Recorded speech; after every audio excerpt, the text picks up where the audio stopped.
Joe Budden of the Joe Budden podcast posted his Patreon dashboard on Instagram and tried to scribble out the money part. And well, the internet did what the internet does.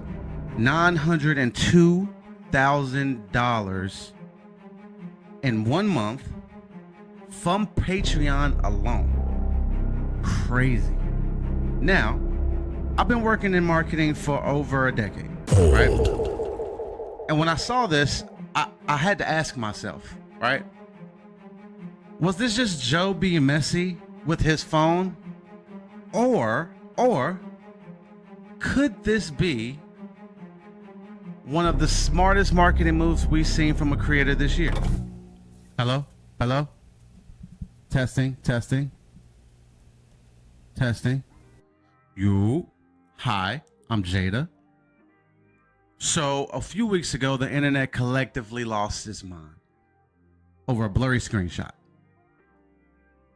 Joe Budden of the Joe Budden podcast posted his Patreon dashboard on Instagram, but he also tries to blur out his earnings.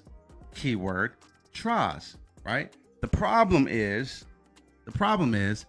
Joe is not exactly a Photoshop expert. The internet took one look at that blurry rectangle and said, bet, challenge accepted. Within hours, right? Tech-savvy fans have manipulated the image and revealed what Joe was trying to hide. Almost $1 million in monthly Patreon revenue. That's crazy.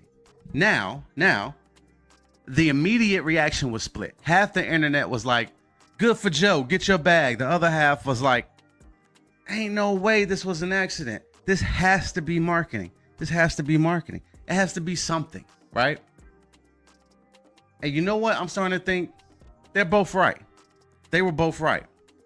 But here's where I think things get a little interesting. Instead of panicking, deleting the post or doing some type of damage control, Joe did something a little bit different. He did something a little interesting. He leaned into it, right? He leaned into it.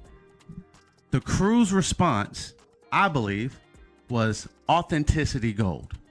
The next episode of the Joe Budden podcast, his co-hosts confronted him. They confronted him about the leak, and this is where I feel things got a little bit interesting. Speaking about running game, I don't know what made you wake up in the morning and decide to post Patreon, not the subs, but how many Patreon subscribers visit your Patreon page. Little do you know, the internet had you beat. A little bit of brightness turned up. Because they brightened their numbers, and I saw you made a lot last month. You made a lot the month before, and honestly, You standing up for the people? oh shit, wait, you making a lot now, champ. So Wait, what? I think your story. I mean, I get it. I mean, high overhead, but the overhead is It ain't that high. It ain't that high. Here's the key. This wasn't an ambush. This was Joe's own platform, his own show, his own terms. He was controlling the narrative from inside the house and the tone. It started as a playful shot, but the energy kind of shifted a little quickly to something else. It shifted to respect. By the end of the segment, Melissa Ford is calling Joe's success inspiring. Park says seeing those numbers was motivation to grind harder. A couple of co-hosts even started talking about launching their own subscriber platforms. Joe himself handled it with humor. He joked that now everybody's asked for a raise and thanked his team for not letting leaked numbers mess up their chemistry. This is narrative control 101. Okay. Instead of letting the story happen to him, Joe made the leak part of his show's storyline. His crew became his validators, providing real-time social proof that you literally just can't buy. So now we have from oops to opportunity. Okay. From oops to opportunity. Now, to understand why this became such a win for Joe, you need to know his bigger story, right? This man has spent years building a brand around creator independence, right? Remember when he walked away from Spotify, left millions on the table because he wanted to keep ownership of his show? This wasn't just a business decision, at least not in my eyes. That was a statement. Joe bet on himself. So when this Patreon screenshot leaked, it wasn't just showing his income, it was proving his entire philosophy. Here was concrete proof, concrete evidence that walking away from the corporate deal and building his own platform was the right move. It was worth taking the shot, worth betting on yourself. Joe didn't just say, look how much money I have. Oh, he said, look what's possible when you own your own stuff. He shifted the narrative from personal flex to creator empowerment. And the timing was perfect, right? The timing was perfect. We're in an era where creators are questioning traditional deals, where independence is becoming more viable, where direct fan support is completely changing the game. Joe's leak became a case study in real time. So, why this was actually marketing genius? Why was this marketing genius? Is this marketing genius? Let's break this down, okay?